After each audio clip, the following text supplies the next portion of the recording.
नमस्कार, स्वागत है आपका राइट मिरर में। जस्टिस काथावाला के भ्रष्टाचार का जो स्ट्रिंग ऑपरेशन हमने आपको दिखाया था, उसके तहत हमने बात की एडवोकेट विजय कुरले जी से। आइए बताते हैं आपको कि उन्होंने इस बारे में क्या कहा। जस्टिस काथावाला इनके सामने जो भी हमारा रिट पिटीशन चल रहा है उसके अंदर जो नोटिस ऑफ मोशन की 2 दिन पहले ऑर्डर आ चुकी है, वो ऑर्डर मैं खुद पढ़ने के बाद बहुत शॉक हुआ। बिकॉज इस नोटिस ऑफ मोशन की जो प्रोसीडिंग जो इस ऑनरेबल कोर्ट के सामने चली, उसमें खुद मैं भी कुछ प्रोसीडिंग में वहाँ पे खुद उपस्थित था। मैंने वो खुद देखी है क्या क्या प्रोसीडिंग हुई, कैसी हुई, और इस प्रोसीडिंग के दौरान क्या क्या फैक्ट्स हम लोगों ने ऑनरेबल कोर्ट के सामने लाए थे। स्पेशली तलाटी का आना, उसका वहाँ पे कुछ स्टेटमेंट करना, और कोई फैक्ट्स की जो हम रिकॉर्ड पे डालना, ये सब मैंने खुद देखा है। और ये ऑर्डर पढ़ने के बाद मैंने जब देखा कि बहुत सारे उसमें से फैक्ट्स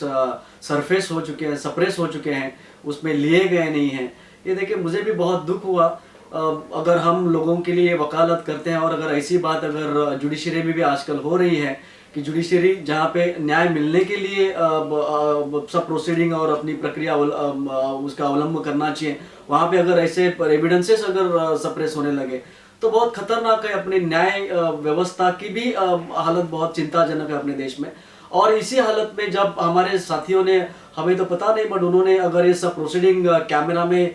लिया और उसके बाद हमको जब पता चला कि ऐसी ऐसी बात हुई और ऐसी आई ने, एंड देन सडनली व्हेन उन्होंने बताया कि ऐसी ऐसी ऑलरेडी कैमरा उसका हो चुका है, हमने चेक किया कि ऐसी ऐसी बातें सब बोली गई हो, कैमरा भी रिकॉर्ड हो गई है, तो इससे ये समझ में आ रहा है कि इसमें ये इम्पोर्टेंट लग रहा है कि अभी हर एक न्यायालय में वो जो प्रोसीडिंग चल रही है उसकी वीडियो कैमरा में रिकॉर्डिंग होनी बहुत ही जरूरत है। बिकॉज अगर वो रहेगी तो इवन उस चेयर में जो बैठे हुए हैं जस्टिस है, ऑनरेबल जस्टिस है, उनको भी वो एक सेंस ऑफ एक रिस्पॉन्सिबिलिटी रहेगी, उनको एक डिटरेंस रहेगा कि जो भी यहाँ पे आता है वो हमें इम्पार्शियली रिकॉर्ड पे लेके जुडिशियल प्रोसेस में उसका इस्तेमाल करके जुडिशियल फंक्शनिंग अपना कैसे स्मूथ रहे, ट्रांसपेरेंट रहे, इसकी एक इम्प्लीमेंटेशन होगा, उसके ऊपर कार्रवाई होगी और एक अच्छा जुडिशियल सिस्टम अपने देश में एस्टैब्लिश होगा। तो अभी इससे ये प्रकरण से तो समझ एक ये बात बहुत ही इंपॉर्टेंट लग रही है कि अपने देश में जुडिशियल स्पेशली कोर्ट में हर एक कोर्ट के रूम में वीडियो रिकॉर्डिंग होना इंपॉर्टेंट है, जिससे अगर ऐसी कुछ बात भविष्य में हो रही है या किसी कोर्ट में हो रही है तो बाद में उस रिकॉर्डिंग को रिव्यू करके कि एग्जैक्टली क्या होता है इस प्रोसीडिंग में, अगर उसमें ऐसी कुछ गलत चीजें निकलती है तो वो भी जो भी जिम्मेदार जज है, जस्टिस है, इस देश के न्यायाधीश है, उनको भी इस देश के कानून के सामने पेश किया जाएगा, और अगर दोषी है तो उनको भी इसमें सजा मिलके बाकी के सब जजेस हैं ऐसे कुछ काम करते टाइम बहुत बार सोचेंगे और अच्छी जुडिशियल सिस्टम, अच्छा न्याय का काम इस देश में होगा। बस यही बात आपके माध्यम से लोगों तक पहुंचानी है कि अभी ट्रांसपेरेंसी के लिए, अगर ट्रांसपेरेंसी की बात होती है इस देश में, तो अभी हर एक कोर्ट में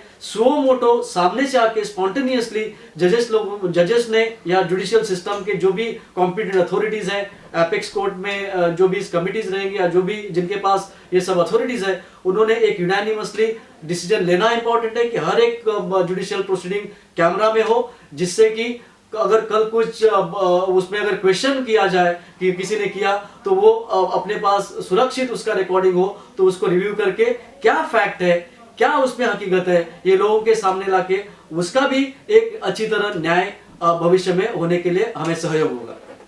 तो ये थी विजय कुरले जी से बात। विजय कुरले जी ने जो कहा उससे साफ स्पष्ट होता है कि कहीं ना कहीं काथावाला का निर्णय गलत था, उसने अन्याय किया, उसे नहीं करना चाहिए था। उसने एक जज की मर्यादा को तोड़ते हुए और कोर्ट की मर्यादा को तोड़ते हुए गलत फैसला लिया। इससे कहीं ना कहीं लोग खफा हैं और लोग चाहते हैं कि विक्टिम को न्याय मिले और जज को सजा मिले या उसे बर्खास्त किया जाए। धन्यवाद, तब तक के लिए देखते रहिए राइट मिरर।